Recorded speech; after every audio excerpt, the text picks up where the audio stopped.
searching for a podcast that shows up in your nightmares. One that shakes you to your core. Look no further. This is the Eerie Parlor. Short stories inspired by urban legends, real-life experiences, folktales, or nightmares. Take your seat and help yourself to the refreshments. Now we begin. Here's your host, Lady of the Woods.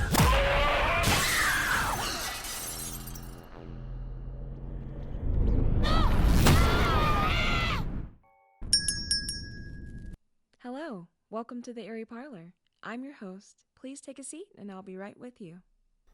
I know this area well, but I've never seen this inn before. I'm glad to see something new in the world. Do you have a quest you need undertaken?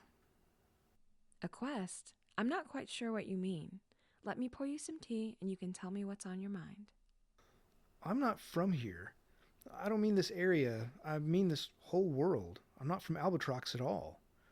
I know it sounds crazy.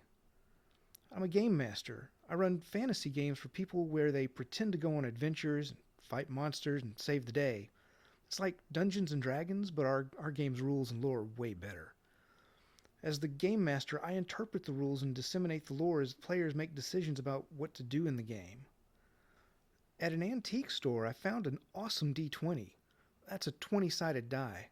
We use dice to determine random events in the game, see?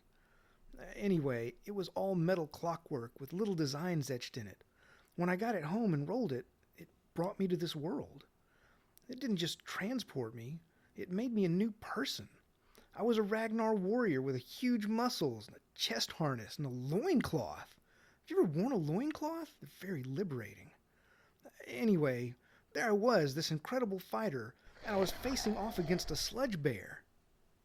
And I won. I've never felt so powerful in my life. I went around looking for more sludge bears or anything else I could fight. It was fantastic. Then 48 hours later, poof, I was back home in my apartment. Coming to Albatrox became an addiction. Every weekend I rolled the die and appeared here as a completely new person. A Norban ranger one time, a Zolish cleric another, later a human sorcerer. Suddenly I was the one going on adventures, righting wrongs, and doing wondrous feats. I was cautious in the beginning. Then I got my arm ripped off by a Torlian Zlag beast and bled out listening to it suck the meat off my bones. Ugh, that was a bad day. But I woke up safe and whole in my apartment. After that, I went all out. No consequences meant I could try anything. It was just like the game, where if a player's character dies, they can make a new one and keep playing. The best part is, I know this place. Albatrox is the world from the game. All the places, all the creatures, all the people. I know it by heart. I've read every source book, studied every stat block, and memorized every map. Did you know that pixie mites are warded off by foolswort oil? Did you know the throne room in Barzak has a spell on it to prevent anyone from denying the king's requests? Oh, and did you know the innkeeper just over in Left Hollow is running a secret cult that's trying to resurrect the former ruler of Kolthakor so they can find out where he hid his demon staff? That would let them summon and control the horde of the third circle of Skuroth. Yeah, I should deal with that one soon.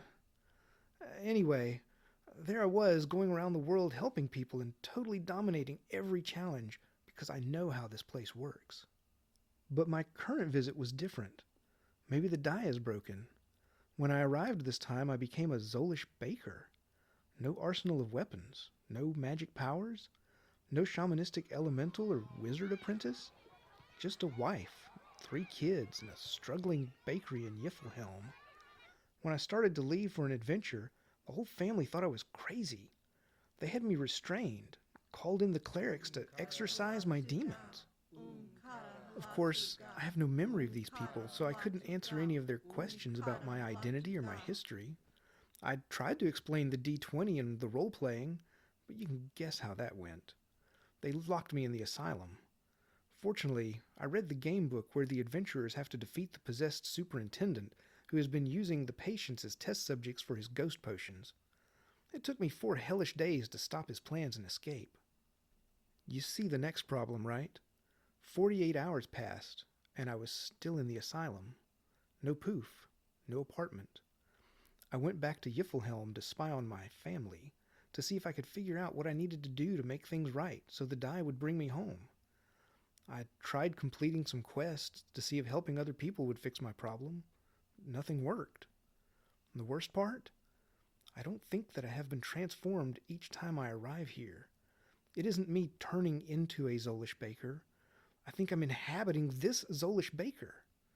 Zalzaban. His name is Zalzaban. Zalzaban had a life. He had people that loved him. He was responsible for the livelihood of a family and a home. He had hopes and dreams, and I've taken all that away. How many other lives have I ruined? How many families have I destroyed? I mean, sure, I left some of these people as heroes when I defeated the ravening blood spitters threatening Allshore's precipice, or when I revealed the source of the corruption in the swamp at Gutterbog. But I've failed so many more times than I succeeded. I've died countless times. Was I depriving a family of a father or mother? Do any of those that survived remember? Or did they just wake up covered in bruises and missing a few days' time? What have I done? Now it's been 2 years since I arrived. I'm scared to die. What if it doesn't send me home this time? I've sought out wizards, shamans, sorcerers, and witches of all sorts. See this burn scar on my arm? Failed wizard attempt. I don't know why I bother. I know they don't have the power to do it. I've read all the spell manuals. What happened to my life? What about my mom and dad and friends back home? Do they think I'm dead? Is my apartment still there with my music, my action figures, and my book collection? Will I ever eat a cheeseburger again? I've been through this area a dozen times, but I've never noticed the Wisteria Path or this inn. I thought maybe it was part of a new adventure module for the game, and maybe you would have a quest that I could do that would get me home. Don't worry. I'm real, the tea is real, the building's real, and I may have a real way to get you home. There are ways to cross the Eerie's boundaries for a time, but cross too often and you may get stuck. Take this talisman. Wear it at all times and it will prevent you from crossing the Eerie boundaries again.